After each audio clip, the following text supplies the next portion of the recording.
은혜롭고 귀한 찬양 감사합니다. 오늘은 예수님께서 십자가를 지시기 위해 예루살렘 성으로 들어가신 것을 기억하고 기념하는 종료주일입니다. 왜 예수님께서는 굳이 자원하여 십자가를 지시기 위해 예루살렘 성으로 들어가셨을까요?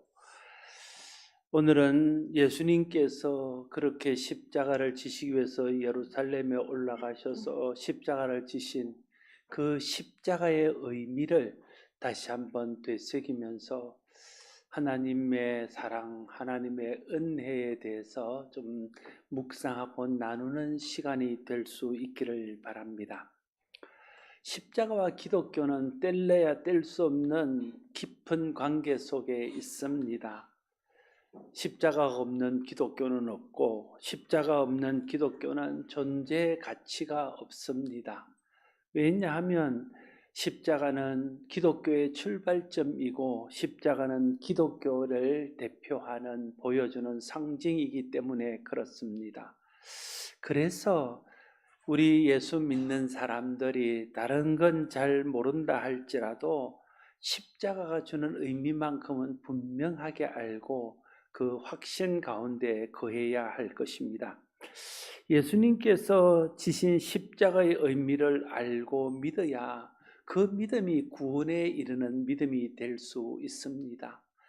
예수 그리스도의 십자가의 의미를 깨달아 진정한 하나님의 사랑과 하나님의 은혜를 알아야, 그래야 우리가 은혜 안에서 믿음이 자라가고 성숙한 그리스도인이 될 수 있습니다.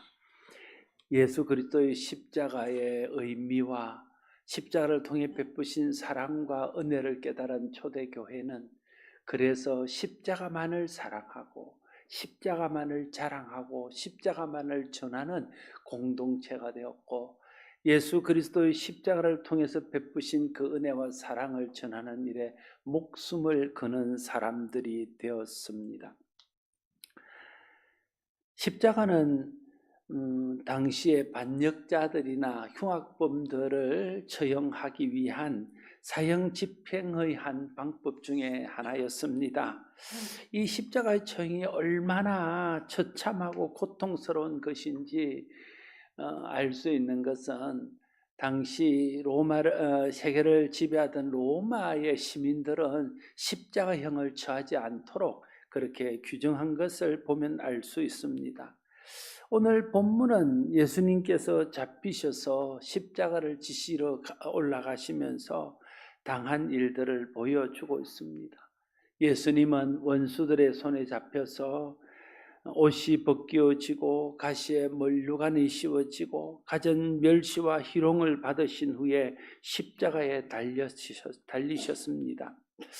과연 2000년 전에 예루살렘에서 십자가에 달리신 예수님의 그 십자가가 2000년이 지난 오늘 이 시대를 살아가는 우리들에게 무슨 의미가 있을까요? 왜 우리는 2000년 전에 예루살렘에서 달린 그 십자가를 아직도 우리의 상징으로 삼고 그 십자가를 바라보며 그 십자가를 붙들며 살아야 될까요? 오늘 나에게 그 십자가는 무슨 의미가 있을까요? 그걸 아는 것이 우리에게 무엇보다 중요하고, 그것을 아는 것이 복음의 핵심을 아는 것이고, 그것을 알아야 우리가 온전한 복음적인 신앙 안에 설 수 있을 것입니다. 사람들이 은혜를 모른다 하면 그것은 어떤 의미에서 십자가를 모른다는 말과 동일할 것입니다.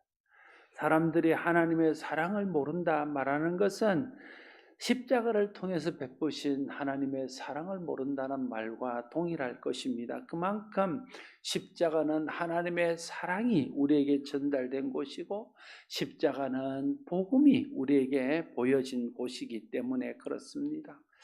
오늘 십자가가 우리에게 주는 의미를 다시 한번 3가지 정도로 정리해서 말씀을 드리고자 합니다.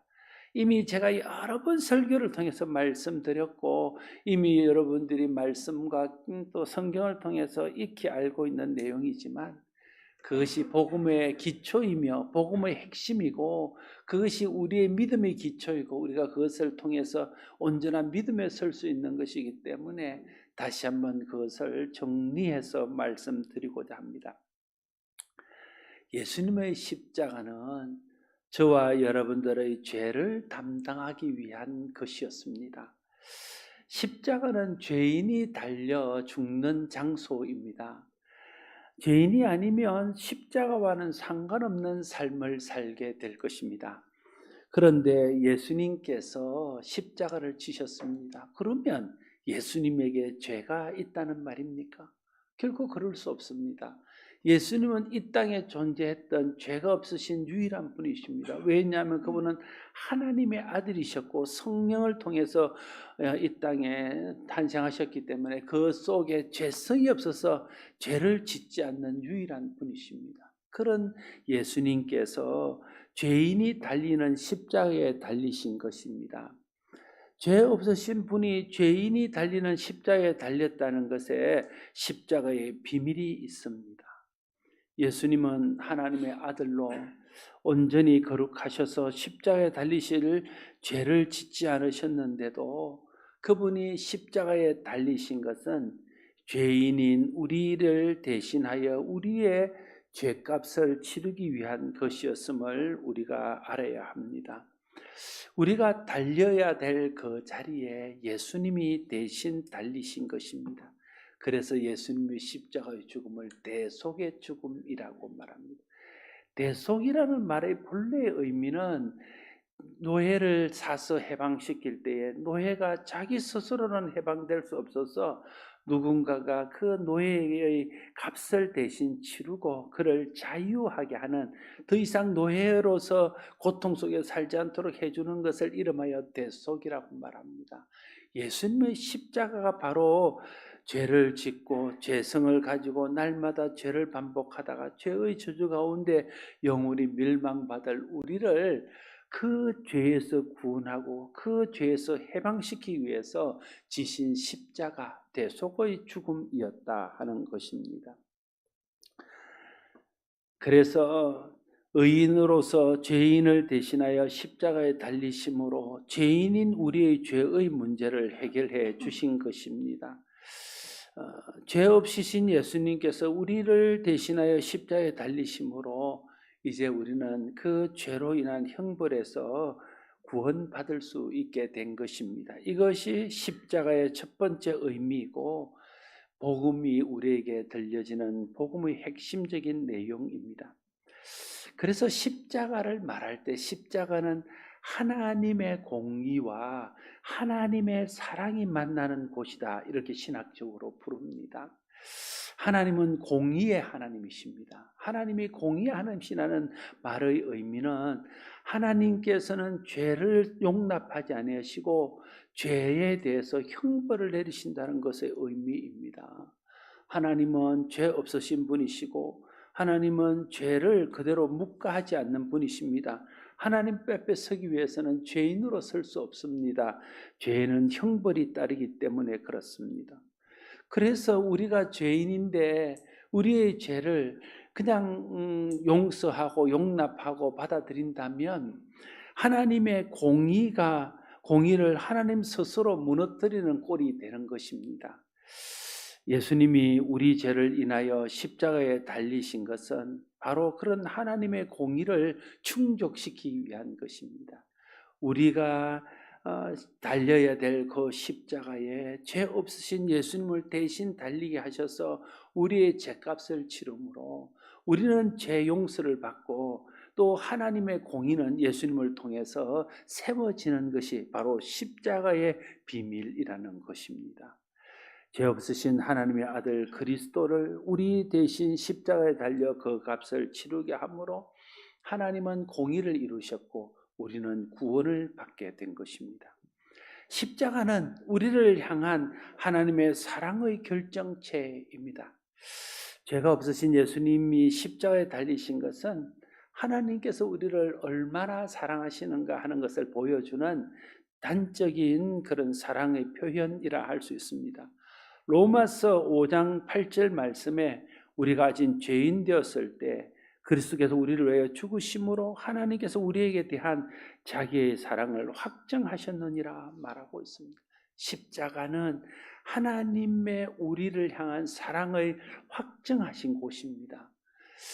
그냥 두면 죄 때문에 우리 모두가 영원한 죽음을 당하기에 그것을 막기 위해서 하나님께서 내리신 특단의 조치가 죄 없으신 하나님의 아들을 우리에게 보내어서 우리의 죄를 대신하여 십자가를 지고 돌아가게 하시는 것이었다는 거예요.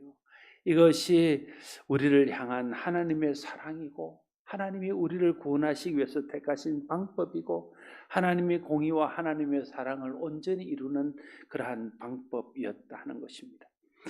흔히 우리들이 오해하는 것은 하나님의 사랑이 우리의 행위와 그 행위에 근거한 것처럼 생각한다는 것입니다. 많은 사람들이 우리가 열심을 내면 하나님 우리를 사랑하고 우리가 열심히 치거지면 하나님 우리를 사랑하지 않을 것이라는 오해를 합니다.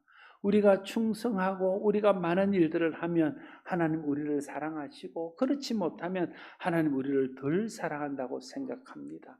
그것은 다 행위에 근거한 율법적인 생각이고 하나님의 사랑을 오해하는 것입니다.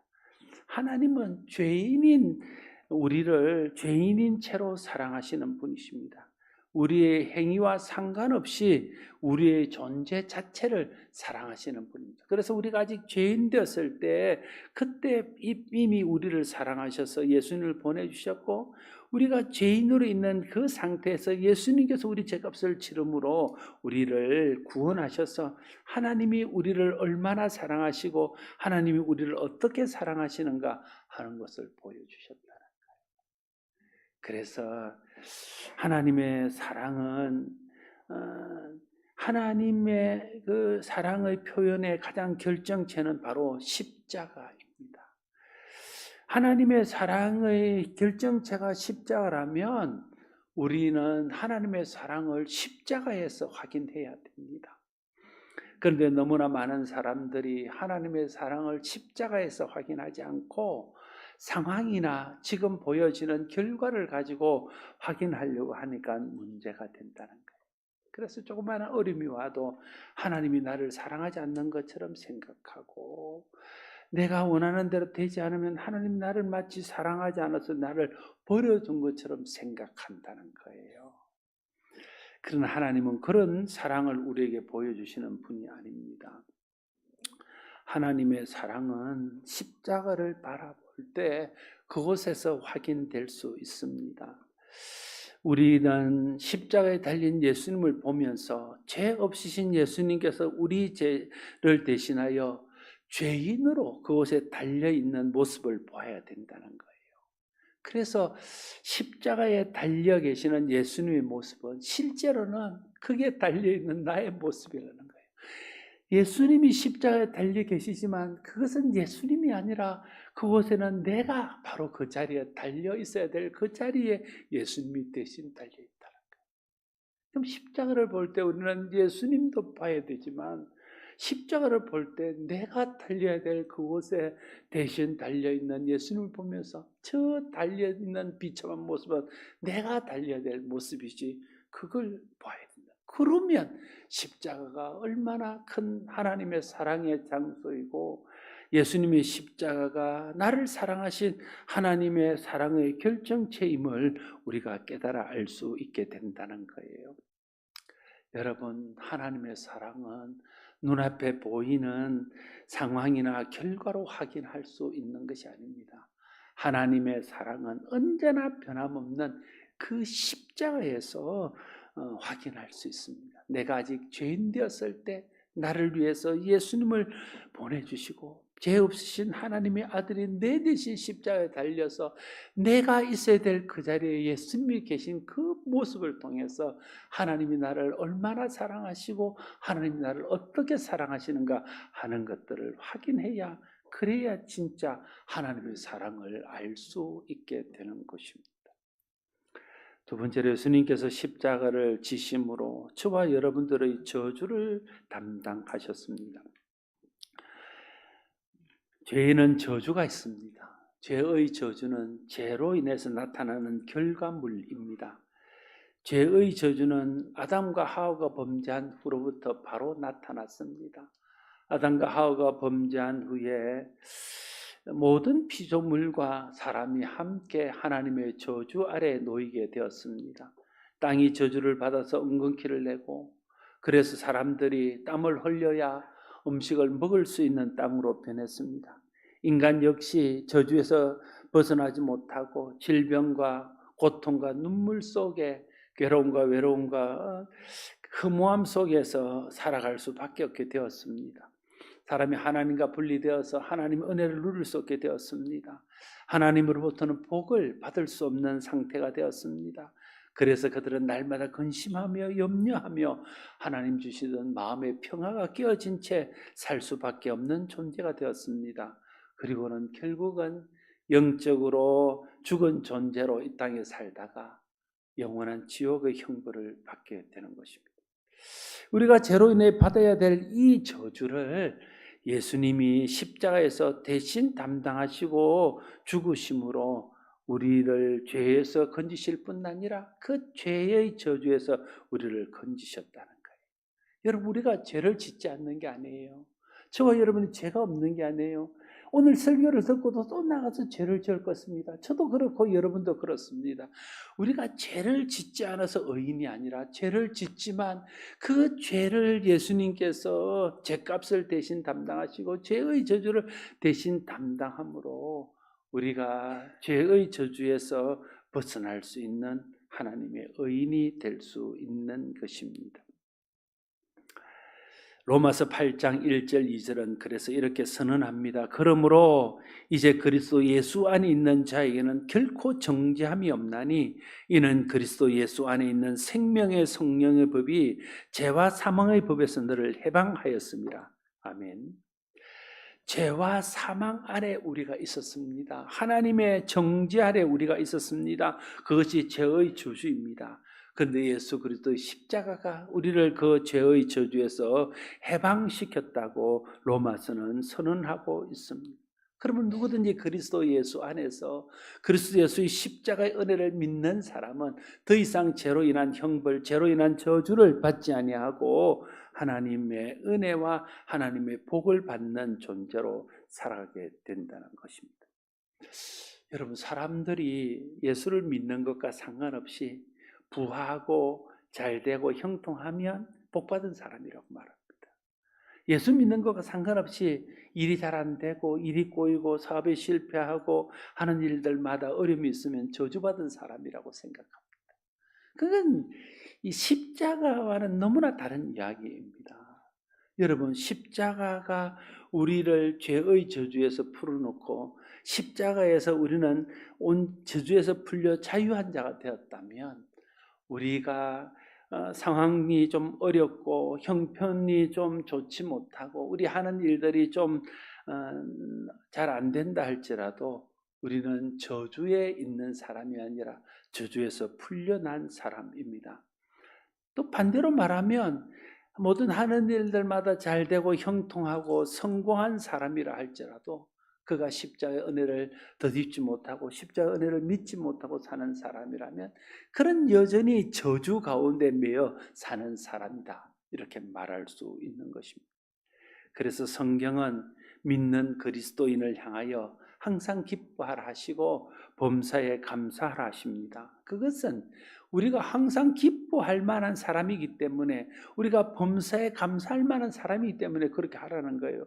하나님이 우리에게 항상 기뻐하라, 범사에 감사하라 명령하시는 것은 너희는 항상 기뻐할 사람이야, 너희는 범사에 감사할 사람이야, 이걸 역설적으로 말하는 것이라는 거예요. 왜 우리가 항상 기뻐할 사람입니까? 무엇이 우리를 항상 감사하게 만듭니까? 여러분의 환경입니까? 여러분의 되어지는 일들입니까? 건강입니까? 장수입니까? 물질입니까? 무엇이 여러분을 항상 기뻐하게 하고 항상 감사하게 합니까? 그런 것들은 우리를 항상 기뻐하게도 항상 감사하게도 못한다는 거. 그럼 무엇이 우리를 항상 기뻐하고 항상 감사할 수 있게 할까요? 예수 그리스도의 십자가의 은혜를 생각할 때 하나님이 우리를 어떻게 사랑하시고 내가 예수 그리스도의 십자가를 믿음으로 어떤 사람이 되고 어떤 은혜와 복을 누리는 사람이 됐는가 하는 것을 깨달아 알게 될 때에 환경과 관계없이 항상 감사하고 항상 하나님 앞에 기뻐하는 사람이 될 수 있다는 거예요. 그러니까 우리의 그 사랑, 하나님의 사랑, 우리의 복을 그 십자가에서 확인할 수 있는 사람은 항상 기뻐하고 항상 감사할 수 있습니다. 그러나 우리 하나님의 사랑과 복을 눈에 보이는 것을 참는 사람은 항상 기뻐하고 항상 감사할 수 없습니다. 그러면 하나님께서 항상 기뻐하고 항상 감사하라는 말씀에 순종할 수 없는 불순종의 사람이 되고 마는 것입니다. 우리가 항상 기뻐하고 항상 감사하는 하라 하신 주님 말씀에 순종하는 사람이 되려면 십자가를 통해서 베푸신 하나님의 은혜, 십자가를 통해서 베푸신 하나님의 사랑을 알아야 된다는. 그걸 알면, 그걸 진짜 우리가 가슴 속에서 깨닫게 되면 모든 환경 속에서도 항상 기뻐하고 항상 감사하는 사람이 될 것입니다.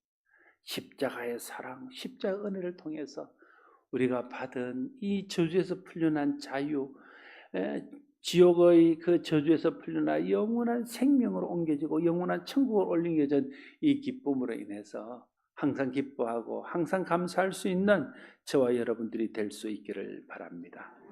세 번째로 예수님의 십자가를 지심으로 저와 여러분은 부끄러움을 당하지 않게 되었습니다. 예수님의 십자가를 지실 때에 당한 그 수치, 그 모욕은 이루 말할 수 없는 것이었습니다. 하나님의 아들로서는 도저히 당할 수 없는 그런 조롱과 멸시를 당했습니다. 로마 군인들로부터, 지나가는 행인들로부터, 종교 지도자들로부터, 심지어 함께 십자가에 달린 강도들까지도 주님을 희롱하고 멸시하며 모욕했습니다. 왜 하나님의 아들이 이런 조롱과 멸시와 희롱을 당했을까요? 왜 이런 모욕을 당했을까요? 그것은 죄로 인해서 우리가 당해야 될 그 부끄러움을 친히 대신하기 위해서 그렇게 당한 것입니다. 아담과 하와가 처음 하나님 앞에 범죄하고 난 후에 보인 반응이 무엇입니까? 그들은 하나님을 두려워하고 하나님을 부끄러워하여서 두려워하여 숲에 숨었고 부끄러워하여 모가 입으로 옷을 가렸다. 죄를 짓고 나타나는 제일 첫 번째 현상은 두려움과 부끄러움입니다.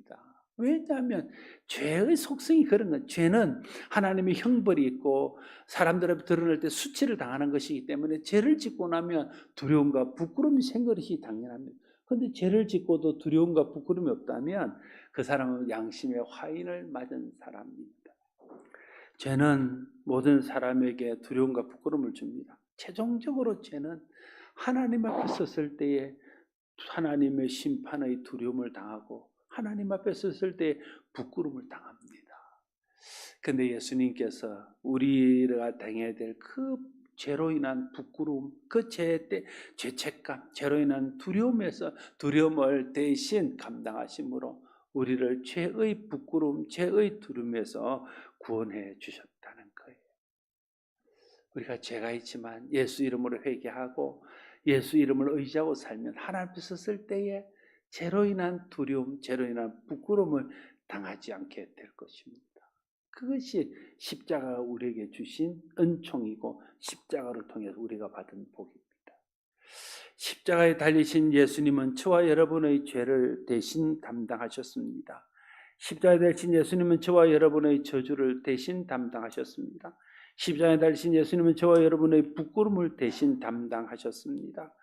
그래서 십자가 은혜 안에 사는 사람은 더 이상 죄로 인한 정죄를 당하지 않습니다.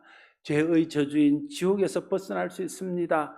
죄로 인한 심판과 부끄러움에서 벗어날 수 있습니다. 이 사실을 믿을 때 죄사함 받고 죄의 죄에서 벗어나 죄로 인한 부끄러움을 당하지 않는 그 기쁨, 그 만족, 그 은혜가 우리 속에 넘치게 되고 이 사실을 깨달을 때 십자가 우리를 향한 하나님의 사랑이 얼마나 큰가 하는 것을 깨닫게 될 것입니다. 저와 여러분들이 오늘 주신 말씀을 마음에 새기고 십자가가 우리를 향한 하나님의 사랑의 표이며 십자가가 우리에게 베푸신 하나님의 은혜의 표인 것을 알고 십자가에서 베푸시는 이 은혜와 사랑을 날마다 누리며 사는 우리 모두가 되기를 바랍니다. 십자가가 모든 사람을 죄에서 구원하신 하나님의 사랑이요 은혜요 복음입니다. 이 은혜와 이 복음을 감사함으로 누리고 또 이 은혜와 사랑을 알지 못하는 사람들에게 십자가 생명의 복음을 전하여 많은 사람들이 이 은혜를 알고 이 사랑으로 죄의 저주에서 벗어나게 하는 우리 모두가 될 수 있기를 바랍니다. 기도하겠습니다. 아버지 하나님, 십자가는 우리를 향한 하나님의 사랑입니다.